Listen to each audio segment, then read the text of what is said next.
सबसे पहले बात करते हैं हम इंडिया वुमेन्स के मैच की, जो कि कंगलुओं के खिलाफ बांग्लादेश के खिलाफ खेला गया था। उस मैच में मतलब शेफाली वर्मा ने कमाल कर दिया। कमाल का मतलब बॉलिंग भी अच्छी करके गई है और बैटिंग में तो वो लड़की कमाल कर ही रही है।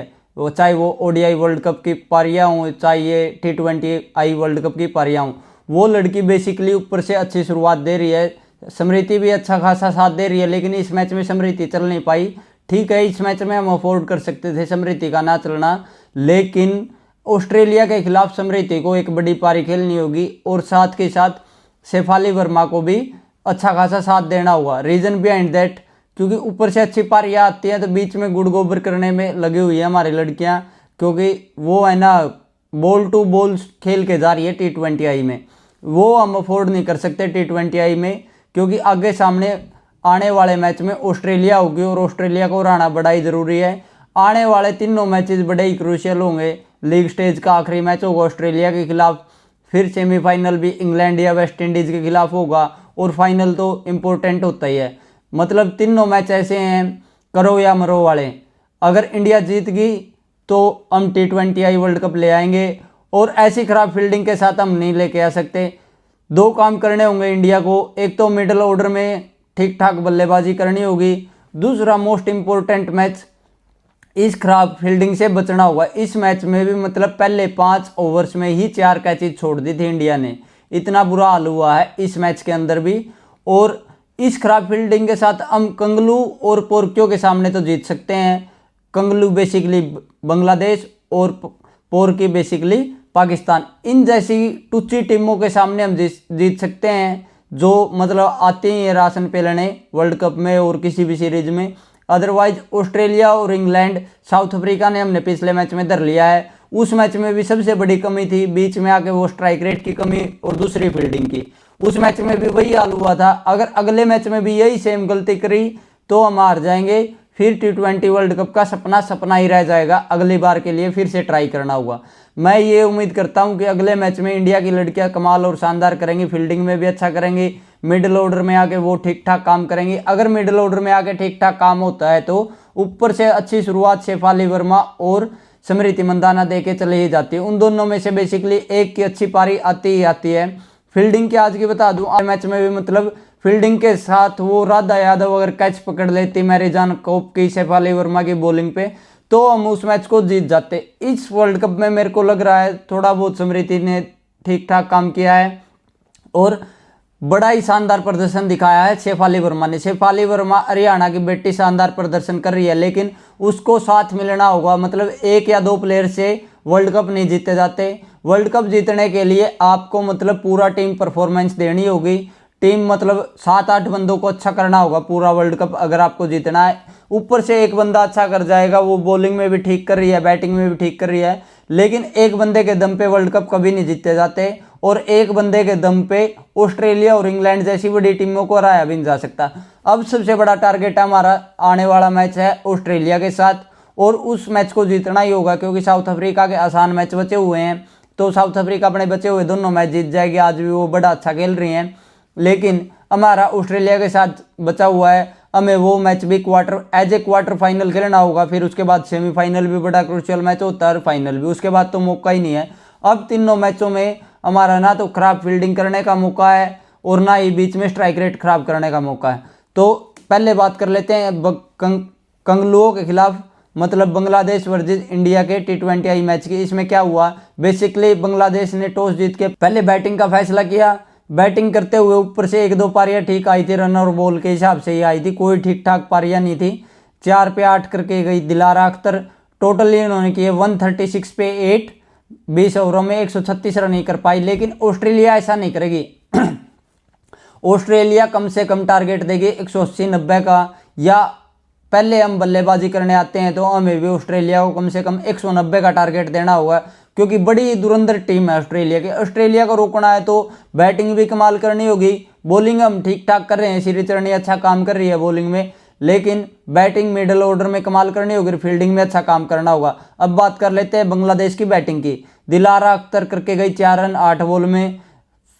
फर्डियोस 33 रन करके गई 31 बॉल में। शोबाना मोस्टेरी 22 रन करके गई 26 बॉल में। एन सुल्ताना 32 रन करके गई 27 बॉल में। समीरा अख्तर 10 रन करके गई 12 बॉल में। सोराना अख्तर 13 रन करके गई 10 बॉल में। रितु मोनी 4 बॉल में 8 रन करके गई।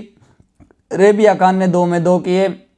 नादिया अख्तर ने 0 में 2 और मुफारा अख्तर ने 1 बॉल में 2 रन किए। इस तरीके से इनकी बल्लेबाजी चली और इनका टोटल स्कोर हो गया था 136 पे 8 डाउन। बॉलिंग की बात कर लेते हैं, इंडिया की बॉलिंग की बात कर लेते हैं। शेफाली वर्मा ने बड़े ही शानदार बॉलिंग भी कमाल कर रही है। वो वनडे वर्ल्ड कप के फाइनल का स्पेल भी इसका याद कर लो, लड़की बॉलिंग में भी कमाल कर रही है। हरियाणा की छोरी है, छोरिया तो कम नहीं है, या अपना कमाल दिखावेगी, जरूर दिखाओगी। सेमीफाइनल फाइनल में भी चलेगी, यो मेरा आप तक वादा है। और मैं भी हरियाणा से हूँ, तो ये बात होगी हमारी थोड़ा सा हरियाणवी टच में। शेफाली वर्मा ने 2 ओवर में 11 रन दिए, कोई विकेट नहीं, लेकिन कमाल की बॉलिंग करके गई। Renuka Singh Thakur 3 over 21 run 1 wicket. Shri चरणी 4 ओवर 21 रन 2 विकेट, कमाल कर रही है पहले दिन से ही। Nandini Sharma 3 over 32 run 1 wicket. Deepti Sharma 4 over 23 run, कोई विकेट नहीं। राधा यादव 4 ओवर 28 रन 3 विकेटें। बॉलिंग में ठीक करके गई है, लेकिन फील्डिंग को सुधारना होगा। बार बार मैं कह रहा हूं कि फील्डिंग को सुधारना होगा, फील्डिंग पे जोर दो, फील्डिंग और मिडिल ऑर्डर बैट्समैन। आज बात कर लेते हैं फिर, मतलब बड़ी अच्छी शुरुआत देके गई शेफाली वर्मा से। स्मृति मंदाना जल्दी फेल हो गई। स्मृति मंदाना का रन करने का कोई मन नहीं था। 8 रन किए 6 बॉल में, 1 चौका लगाया, जल्दी आउट हो गई थी। फिर आई शेफाली वर्मा, 53 रन किए 34 बॉल में, 8 चौके 1 छक्का। ये लड़की मतलब कमाल करके जा रही है हर एक मैच में। मतलब बैटिंग में भी इंटेंस अपना क्लियर करके जा रही है कि ऊपर से आएगी, मारदाड़ करेगी, 150 प्लस का स्ट्राइक रेट रखेगी। अच्छा काम करती आ रही है through out the season, batting में भी बॉलिंग में भी। और यही लड़की हमको ऑस्ट्रेलिया के खिलाफ ऊपर से ताबड़तोड़ पारी खेल के जिता के देगी, सेमीफाइनल में भी, फाइनल में भी और क्वार्टर फाइनल में भी। यस्तिका भाटिया 18 रन किए 23 रन किए 18 बॉल में, 3 चौके लगाए, ये आ गया middle order. Richa Ghosh 10 run किए 12 बॉल में। इस मैच में भी थोड़ी फ्लॉप रही, पिछले में भी फ्लॉप थी ऑस्ट्रेलिया के खिलाफ, लेकिन अच्छा करना हुआ। जेमिमा ने ठीक ठाक काम किया, 15 बॉल में 26 रन करके गई। उसके स्ट्राइक रेट में थोड़ा सा सुधार आया है, 3 चौके भी लगाए, 1 छक्का भी लगाया। अरमान दीदी वही सेम, अरमान दीदी के लगातार 4-5 मैच हो गए हैं। अरमान दीदी आपको अटैक करना होगा, आप 4 और 5 नंबर पे बैटिंग करने आती हो तो आपको अटैक करना ही होगा। 13 रन के 14 बॉल में, 1 चौका लगाया। दीप्ति शर्मा 2 बॉल में 5 रन 1 चौका लगाया। इस तरीके से इंडिया की बल्लेबाजी चली। ठीक है, ऊपर से शेफाली वर्मा और स्मृति अच्छा काम कर रही है, लेकिन वही है कि बार बार मैं कह रहा हूं कि मिडिल ऑर्डर को कमान संभालनी होगी। मिडिल ऑर्डर को मतलब वो दिखाना होगा पोटेंशियल। लास्ट ठीक है, शुरू में आप 2-4 बॉल ले सकते हो, 5 बॉल ले सकते हो, लेकिन ये T20 आई क्रिकेट है, इसमें आप इतनी ज़्यादा बॉल्स अफोर्ड नहीं कर सकते, और रन और बॉल तो बिल्कुल भी अफोर्ड नहीं कर सकते। रीजन बिहाइंड दैट आने वाले मैचों में हमारे सामने होगी ऑस्ट्रेलिया जैसी बड़ी टीम। ऑस्ट्रेलिया होगी, इंग्लैंड होगी, वेस्ट इंडीज भी अच्छा कर रही है, यही 3 टीमें होंगी। इन तीनों में से एक को, तीनों को हराना वो होगा, 1 या 2 को हराने से काम नहीं चलेगा, क्योंकि अब मैच आ रहे तो हम बाहर हैं। बात कर लेते हैं बांग्लादेश की बॉलिंग की। मुफारा अख्तर 3 ओवर 28 रन 1 विकेट। ऐसे मेघला 3 ओवर 39 रन। इसको शेफाली वर्मा ने अच्छा खासा पेला, मतलब अच्छी मार मारी इसको शेफाली वर्मा ने। रितु मोनी 4 ओवर 29 रन 2 विकेटें। मतलब देख के तो रितु नाम इनकी टीम में इंप्रेसिव सा ही लग रहा है।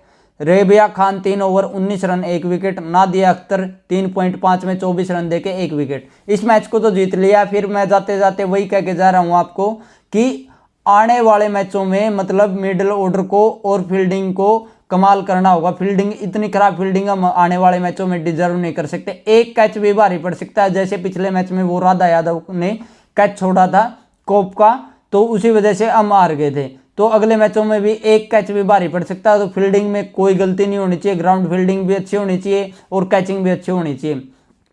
तो ये था इंडिया वर्सेस बांग्लादेश का मैच। अब बात कर लेते हैं न्यूजीलैंड वर्सेस इंग्लैंड के मैच की। इस मैच में बेसिकली हुआ क्या, पहले न्यूजीलैंड बल्लेबाजी करने आती है, और न्यूजीलैंड बल्लेबाजी करने आती है तो उसने इंग्लैंड के खिलाफ हाईएस्ट पार्टनरशिप, ओपनिंग पार्टनरशिप बना दी है। उससे पहले थी 276 रन की, 276 रन की थी, 1930 में बनी थी, जो इंग्लैंड के खिलाफ लगभग 100 सालों के बाद आज उस पार्टनरशिप को ब्रेक किया है डेवन कॉनवे और टॉम लेथम। लत्थेबाई ने और कोनवे भाई ने ये काम किया, 317 रन की पार्टनरशिप लगा दी। बड़ा ही शानदार खेल के गए हैं दोनों बैट्समैन, 150 रन करके गए हैं, 150 प्लस 150 प्लस दोनों बैट्समैन करके गए हैं। पहला सेशन बेसिकली पूरा का पूरा न्यूजीलैंड के नाम रहा था, दूसरा सेशन भी न्यूजीलैंड के नाम रहा था। तीसरे सेशन में जाते जाते जरूर 4 विकेटें मिल गई इनको, लेकिन ये अपना काम करके चले गए हैं। डे 1 की एंडिंग पे न्यूजीलैंड का स्कोर है 361 पे 4। ये थी डे 1 की एंडिंग। और most runs by New Zealand in a day in England in test, England के अंदर न्यूजीलैंड का एक दिन में सबसे ज्यादा रन बना दिए न्यूजीलैंड ने आज के दिन, 361 पे 4। और इससे पहले था 352 पे 7, जो था 1949 में डे 2 पे किया था, लेकिन ये कारनामा आज डे 1 पे ही कर दिया है। अब बात कर लेते हैं इनकी बैटिंग की। टॉम लेथम ने किए 151, 214 बॉल में 15 चौके लगाए। कमाल कर गया यार ये लड़का, इनका कप्तान आज कमाल कर गया। और उधर से कोनवे भाई भी जज्बाती हो रखा था, 157 रन 224 बॉल में 22 चौके 3 छक्के। दोनों का स्ट्राइक रेट 70 का है, एक का 70.5 का है, एक का 70.09 का है। एनरी निकोलस 36 रन करके गया 48 बॉल में। रचिन रविंद्रा फेल हो गया, 7 रन करके गया 22 बॉल में। विलियम ओरुक खेल रहा है, ये एज ए नाइट वॉचमैन आया था और अभी खेल रहा है, अभी और कोई विकेटें नहीं पड़ी इनकी। बात कर लेते हैं इंग्लैंड की बॉलिंग की। सबको कूटा है, बवासीर भाई को तो इतने रन मारे हैं, मतलब बवासीर भाई को तो बोला बना दिया। 22 ओवर में 97 रन मारे, बवासीर भाई को तो बुरी तरह से रेला है। गस अटिंगसन 16 ओवर में 1 मेडन 62 रन और 1 विकेट निकाली। जोफ्रा आर्चर, मतलब जाते जाते विकेट मिली इनको, नहीं तो शुरू में सबको रेल रखा था न्यूजीलैंड ने, कोनवे और लेथम ने सबको पेल रखा था, जाते जाते ये इन दोनों को विकेट मिली है। 12.1 में 53 रन 1 विकेट। जोफ्रा आर्चर, जोश टंग 14 ओवरों में 60 रन 60 रन। शोएब बशीर, बवासीर भाई के 22 ओवर में 97 रन, मतलब बुरा पिल्ला इसको कोनवे ने, ऐसा वो छक्का देखा था इसको कोनवे ने आते ही पहली बॉल पे लगाया था, मतलब बड़ा ही शानदार आगे बढ़ के इतना अच्छा कमाल का छक्का लगाया इसके खिलाफ, मतलब मजा आ गया देख के। बेन स्टोक्स 13 ओवर में 13 ओवर 57 रन 1 विकेट, मतलब बेन स्टोक्स का आज है ना मुंह रोने वर्गा हो रहा था, बिल्कुल रोने को हो गया था बेन स्टोक्स। शायद कोई मेडिकल इश्यू ना हो, अदरवाइज तो मेडिकल इश्यू नहीं है तो बिल्कुल रुला के रख दिया था। मेरे को ऐसे लगता था कि अब ये रो देगा अगर ये आउट नहीं हुए तो, मतलब कमाल करके गए हैं। जेकोब बैथल 4 ओवर 18 रन कोई विकेट नहीं। जो रूट 3 ओवर 7 रन 1 विकेट, जाते जाते इसको भी विकेट मिल गई, इसका भी खाता खुल गया। ये था भाई साहब न्यूजीलैंड वर्सेस इंग्लैंड का 3rd टेस्ट मैच का फर्स्ट डे। फर्स्ट डे में इस मैच में न्यूजीलैंड ने पूरा डोमिनेट किया और मेरे को लगता है कि अब इंग्लैंड बड़ी मुश्किल से जीतेगी। अब लोग कहने वाले ये भी बोलेंगे बिल्कुल फ्लैट पिच थी, सड़क दे दी, वो तो इंग्लैंड के लिए भी हो गई। अगर इंग्लैंड भी ऐसा ही कारनामा कर जाती है तो फिर मान लिया जाएगा कि फ्लैट पिच थी, दोनों टीमों ने रन बनाए। अगर आते ही इंग्लैंड की टीम 200 रन के अंदर धरी गई, 250 पे धरी गई, तो अच्छी खासी पहली इनिंग में लीड ले लेगी न्यूजीलैंड की टीम। और डे 4 और डे 5 पे 4th इनिंग में चेज करना आसान नहीं होगा, क्योंकि विकेट में दरार आ चुकी होगी गर्मी के कारण। गर्मी ठीक ठाक पड़ रही है आजकल इंग्लैंड में, तो विकेट में दरार आ चुकी होगी। तो 4th और 5th डे पे बॉल घूमेगी भी, स्पिनर्स भी प्ले में आएंगे और फास्ट बॉलर्स को भी अच्छी मदद मिलेगी, तो चेज करना आसान नहीं होगा। पहली इनिंग में ही देखते हैं कल न्यूजीलैंड क्या करके जाती है। 6 विकेटें और बच रही हैं, 500 550 कर पाते हैं इस स्कोर को, या इंग्लैंड के बॉलर वापसी करेंगे।